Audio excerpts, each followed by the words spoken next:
And welcome back, everybody, to another episode of the DoDCast Postgame Show. I'm District on Deck co-editor Ricky Keeler. As the Nationals lose this afternoon's game to the Angels by a final score of 3-2, and Tanner Roark pitched pretty good. 7 innings, 3 runs. You sign up for that in a heartbeat. The Nats offense just has not gotten the big hit over the last couple of games. Ryan Zimmerman had a 2-run homer in the first inning, and that was the lone offense today. They had so many chances, bases loaded in the fourth.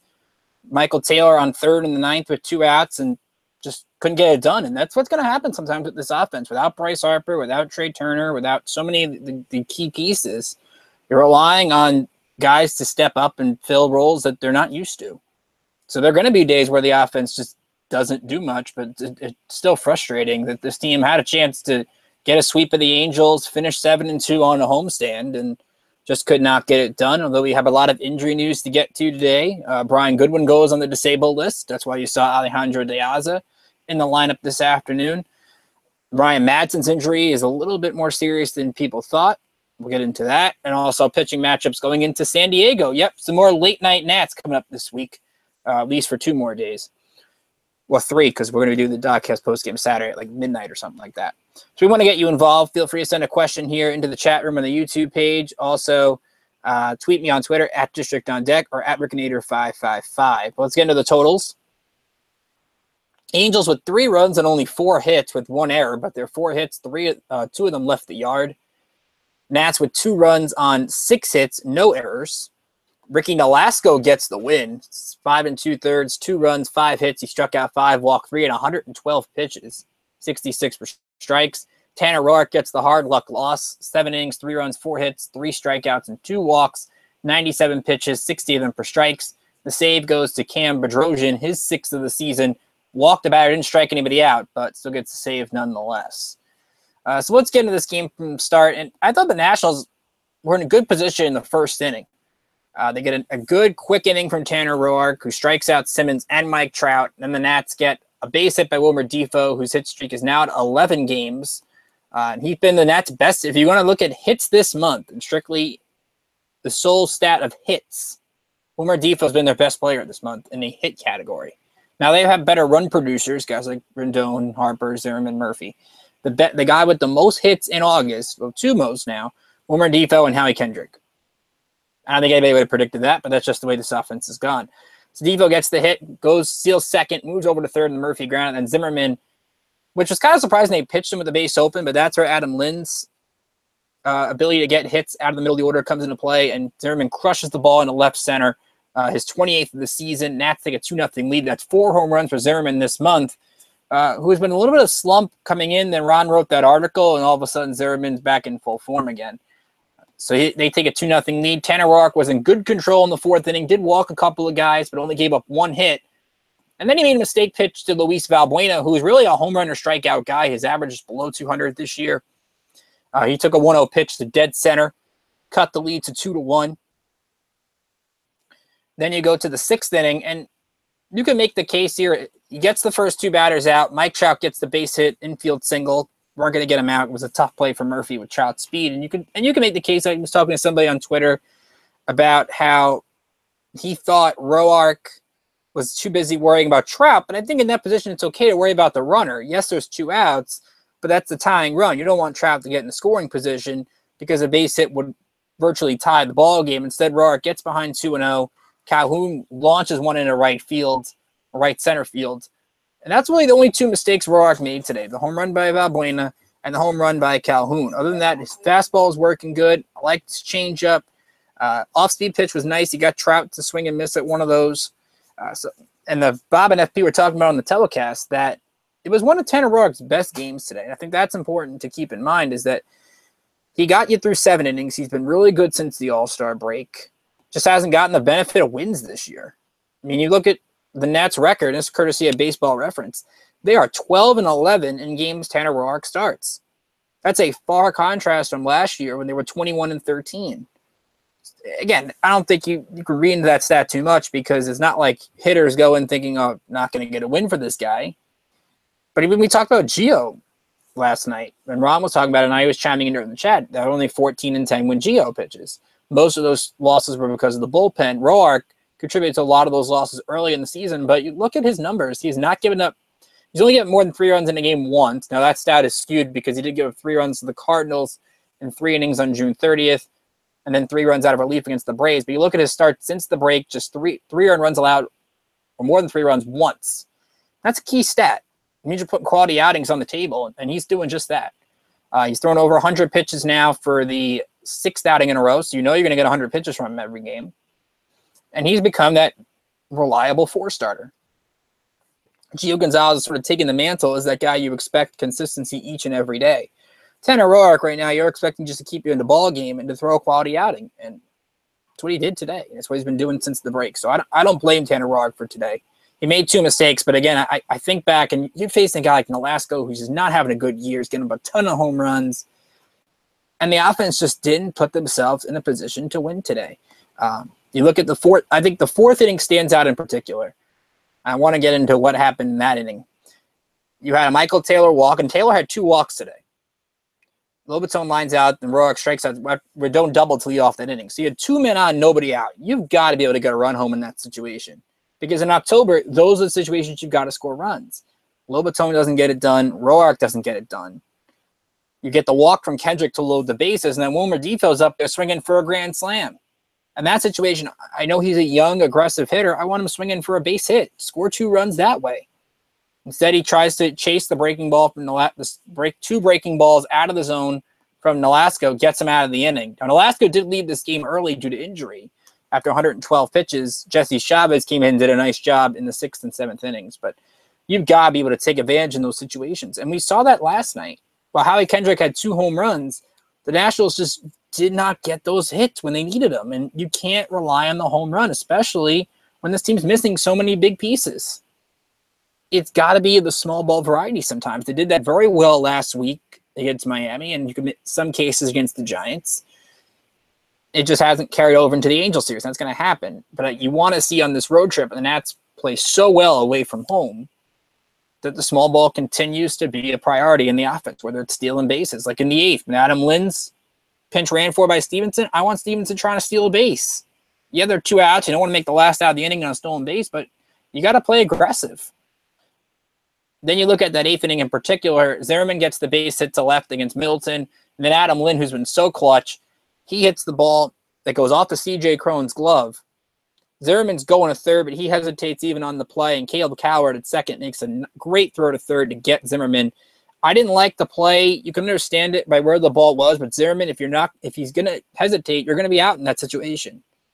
You've got to just, if Henley's sending you, just look at the third base coach. Don't even look into, why is he looking in the left field? It doesn't make any sense.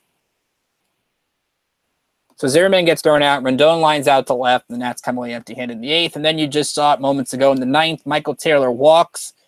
You can argue that, should you use Lobaton to bunt? You could pinch hit with Pedro Severino. I think that's why you have the third catcher there. And then use Wieters for the pitcher. But he keeps Lobaton in. I don't have a problem with the bunt because you get 2 chances to tie the game. Wieters grounds out the second. Been a rough month for Wieters. Gets Taylor to third. And then Kendrick has a good at-bat and grounds out the second on a 3-2 pitch. The Nats did a good job at least making Bedrosian work, but they couldn't get the big hit, and that's really the story of the afternoon. Overall, as a team, they didn't have a hit last night, runners in scoring position. Today they had 1, and that 1 hit was the Zimmerman home run. So I think as a team, they went 1 for 17 with men in scoring position. And you're going to do that in 2 games. You'll be lucky to win 1. So the Nats at least get a split. They finished the season series with a split of the Angels, and they'll lose a game in the standings as we'll get to later, but their position is well intact. Miami's played great, but they're not going to catch up. So overall, you take the split, a winning homestand, and now you go on the road against San Diego, a team you should beat, and a tough potential World Series preview with the Houston Astros, who they're not playing their best baseball right now, so maybe that's the time you want to play them, especially with Correa being hurt. And we'll get into all that conversation next week when that series starts at Minute Maid Park. But overall, the offense, again, 6 hits today. Difo had 2. Zimmerman had 2. Rendon had a double. And Lynn had a base hit as well in the first inning. Other than that, not much today from the offense. I liked what Roark did, as I mentioned. And also the strikeouts were key. And I liked what the bullpen did. Sammy Solis comes in, throws an inning and 2/3, strikes out 2, including Mike Trout with a 96-mile-an-hour fastball. Joe Blanton comes in. He strikes out C.J. Cron. So both Solis and Blanton did a heck of a job, and this bullpen continues to get better. And those guys are going to be key. If Ryan Madsen, who Dusty Baker said doesn't have a blister, is more of a finger problem on his throwing hand, if that's going to be a bigger issue and you need to rest Madsen or put him on the disabled list, then Solis has to step up. Blanton has to step up. And that's Blanton really, especially because that's your key right-hander. They're really thin on right-hand depth. Sean Kelly's down at Syracuse right now. He's getting closer. Maybe Kelly comes up and helps out for a little bit. Coda Glover hasn't started rehab yet, but you never know when he might come back. So they have depth. So you don't really have to worry about rushing back Ryan Madsen in those situations. But Solis can be huge in striking out all these hitters and being back to that guy that he was last year down the stretch. The bullpen just gets better. Kinsler's been great. Madsen's been great. Doolittle's been great. And now you add Solis into the mix. That's 4 really good pitchers. And the playoffs is really all you need because you can, with days off, mix and match and go to relievers quickly in these kind of ball games. As for the Angels, again, they kept Mike Trout in check pretty much the entire week outside of a couple of hits. So you got to give the Nats credit for that. Simmons, who has been one of the better hitters, 0 for 4. The Nats did a good job against him the last couple of days. They're using Ben Revere Day at the leadoff spot. The lineup really is thin outside of the top 5, and even Calhoun's hitting 240 this year. Cron's been the 3 best hitters since the break have been Trout, Cron, and Simmons. So when those 3 guys can do a heck of a job, you tip your cap, and you got to make the other guys beat you. Plain and simple. So let's take a look around the division and see what's happening at least in these ball games. Let's take a look here as my dog comes into the mix. This is Nugget, everybody, so say hi to Nugget. I don't know why he's down here, but he's down here nevertheless. The Marlins beat the Giants 8-1. Giancarlo Stanton did not get a home run, but he had a couple of hits today. So his home run streak snaps at 6 games. But Miami took advantage of a bad Giants team. They're about to be out of the mix, especially in the postseason. Their elimination number was 6 at one point. How about Jose Urena, though? He got the win, goes to 11-5. Did give up a run over 5 innings. So the Marlins go to 58-61. Phillies are in action against San Diego. That game, no score in the bottom of the second. Nick Pivetta starting for Philadelphia, and he's looked good early. Atlanta taking on Colorado tonight. That game at 8:40. You have Mike Fulton-Ewitz against John Gray. Fulton-Ewitz going for his 11th win this year. And the Battle of the Subway Series, Yankees taking on the Mets. Luis Severino against Robert Gazelman. Seth Lugo on the DL for the Mets, so Gazelman gets that start. Yankees have won the first 2 games. And of course, the Angels we watch in this game because they'll hope to gain a ground on the Yankees in the wild card race. It's actually Jaime Garcia. I'm sorry, not Severino. Severino goes tomorrow night against Steven Matz. The only other games in progress right now, Baltimore leads Seattle 1-0, a solo shot by Tim Beckham to lead off the game for the O's. And the Brewers tied 4-4 with the Pirates in the 7th. This is a huge game. Milwaukee, a game and a half back in the wild card race. Keon Broxton and Neil Walker with home runs in the 4th and the 3rd, and Travis Shaw with a solo shot in the 6th. So Milwaukee using the long ball. They're a game and a half behind the Cubs. Pittsburgh is 4.5. So these are huge games for the Brewers. And St. Louis is taking on the Red Sox later tonight. Boston won the first game last night. So huge series for both those teams, especially for Boston in particular. Kansas City taking on Oakland. The Royals lead 1-0 on a base hit by Moustakis in the 1st. Again, last night the Royals had an 8-4 lead and blew the game in Oakland. That's the game they might look back on and wonder what might have happened in that game. So let's take a look at the minor leagues, see what's going on. No games in progress. So we'll just tell you about who's in action today, which everybody is. New York Penn League had their all-star game last night. I got a chance to talk with Auburn's broadcaster, Evan Stockton, yesterday over the phone. So we'll have that interview coming up in the next couple of days. But a lot of good stuff from the double days. Max Engelbrecht threw a nice scoreless inning last night in the game. Jake Scudder got to start at first base. So one of the themes you'll get from that interview is Auburn's 19-32, but they still had 3 all-stars. And you don't normally see that from a team 13 games under 500 in short season, but there's still a lot of talent on that roster that I'm sure we'll talk about as the year progresses. Remember, Auburn's only got like a few weeks left. They play their all-star game like at the 3/4 mark of the year in short season. Durham takes on Syracuse tonight at 6:30. Jacob Turner gets the start for the Chiefs. You can watch that game on MILB.TV as well as the Harrisburg game. They're taking on the Flying Squirrels of Richmond. Greg Ross gets the start for Harrisburg there. Potomac taking on Salem. Luis Reyes starts for the Peanuts, who are actually 3 games behind Salem in the wild card race. So while we talk about Hagerstown potentially trying to get into the playoffs in the South Atlantic League and the GCL Nats playing well, Potomac's had an opportunity if they can win these next couple of games to make a run here. And 3 weeks for, I think he was referring to the Auburn season. Hagerstown taking on Hickory, as Ron's here to join me. Weston Davis takes the mound for the Suns against Anderson for Hickory. That's the Rangers affiliate. Auburn is taking on Williamsport tonight. I think O'Sullivan's starting for Auburn. I'm trying to figure out if that's Sean O'Sullivan, if he's not on rehab or something like that. And GCL Nats, they rallied today. They score 4 runs in the top of the 8th. They win 6-4.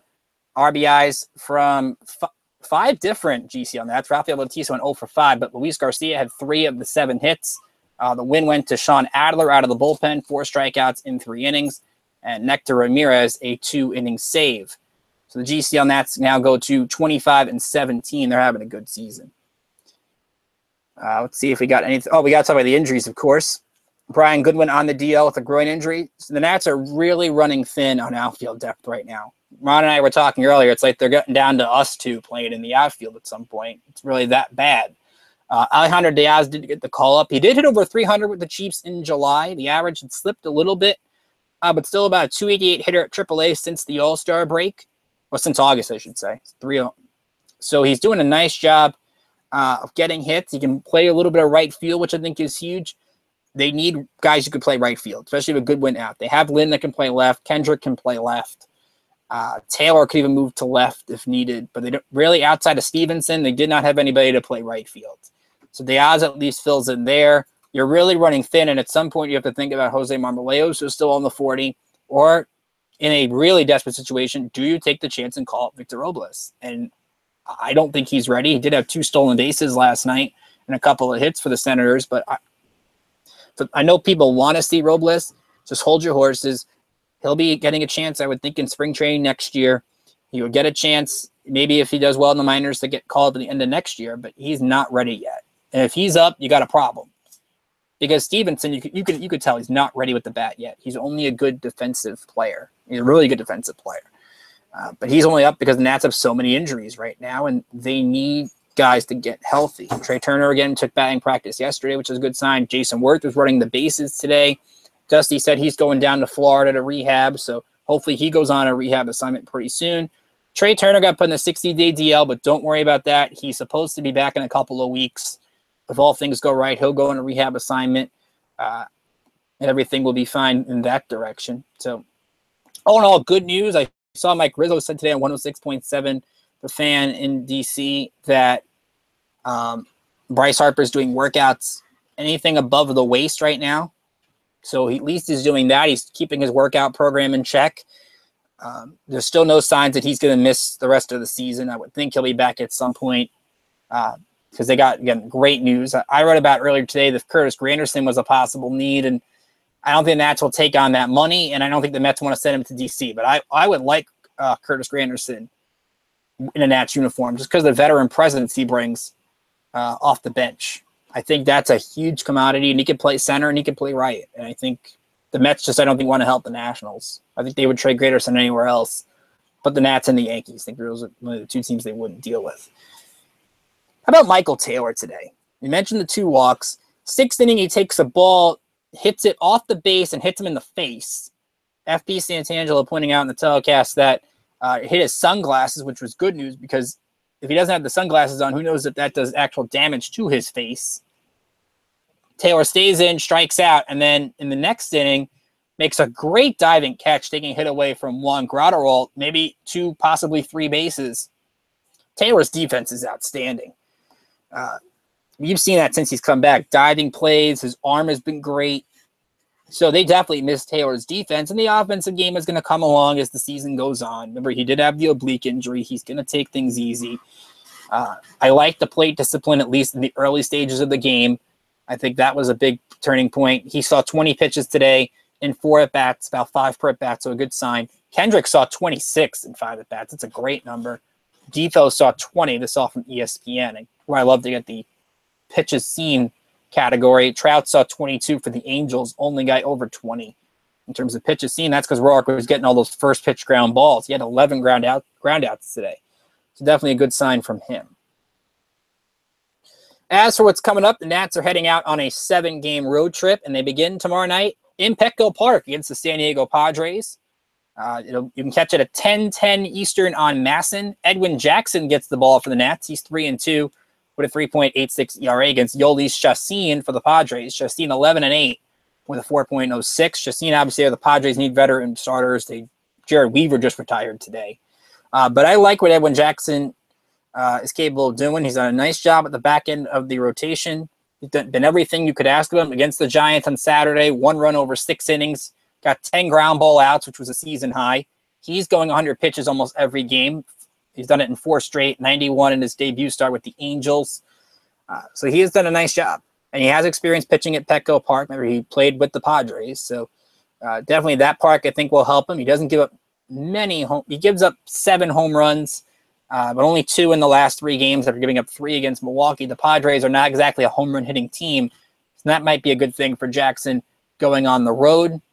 As for San Diego, they're going to throw Chacin on the mound, and you look at his numbers. Again, 11 wins, ERA over 4, plays for a bad team.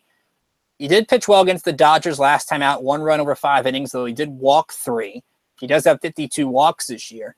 But look at his home numbers. At Petco Park this year, he's 7-2 with a 1.86 ERA in 12 games, opponents hitting 183. On the road, he's 4-6, an ERA of almost 7. And a batting average against 304. So he's clearly a different pitcher away from Petco as opposed to being at home. Chacin did pitch against the Nationals earlier this year.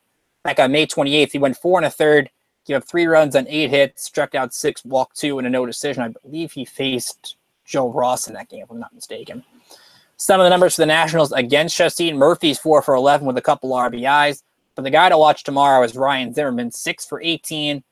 With a double, a couple of homers, and 5 RBIs. So if there's a guy you want to play in like your beat the streak or something like that, I would play Ryan Zimmerman, especially with the way he's been hitting lately. And since Ron wrote bad things about him in terms of being in a slump, he's done a nice job. I know Ron's here, so that's why I said that. The other starters for this week, Max Scherzer gets Luis Perdomo on Friday. The Nats have a TBA on Saturday, but it's likely going to be Steven Strasburg. I don't think it would be somebody else because A.J. Cole was sent down the other day. So it'll be Strasburg against Travis Wood in all likelihood. And Sunday, Gio Gonzalez against Dimelson Lamet. Those are your 4 starters for this series. Let's see if Dusty Baker's in anything else before we wrap it up here. Here in a quick game, too, by the way. Oh, also we have to talk about Adam Eaton, who did talk to the media today. It was kind of a surprise. He's been doing light running. He has been swinging a bat for a couple of weeks, and that's a great thing to hear, but I'm not expecting Adam Eaton back this year. This guy relies so much on his legs, especially defensively in the outfield, and with the speed game that he has, it's a tough ask to expect Eaton to come back this year. But I give him a lot of credit. He's trying to come back. He said to the media that I'm going to work as hard as I can. It's up to the team to decide if they want to bring me back, and to me, as bad as the outfield situation has been, they've used 12 different outfielders this year. There's no desperation that would cause me to put Adam Eaton up until he's 1,000% ready. You have this guy for the next few years, and that's when you need him to be healthy. So we'll see what happens with Eaton. Again, I'm not expecting much. He's not Kyle Schwarber. And again, unless you go to the World Series when you have that DH, maybe then you could go to Adam Eaton if he was absolutely ready to play. That's probably the only situation I would go to him in that spot. So again, we'll have you covered out with our DoDCast Postgames at Petco Park. I'll be with you likely tomorrow. Ron will be with you on Sunday. I think I'm with you as well on Saturday for Steven Strasburg. So that should be a fun one. We'll, of course, pay close attention to what Strasburg is doing. And then we have to work out the rest. So we'll definitely be with you over the next few days. Some of the articles we got up on the site today, as I mentioned, I talk about why you shouldn't expect a trade for Curtis Granderson. Chelsea Janes tweeted earlier in the week that they've not been pursuing him, and I like Granderson.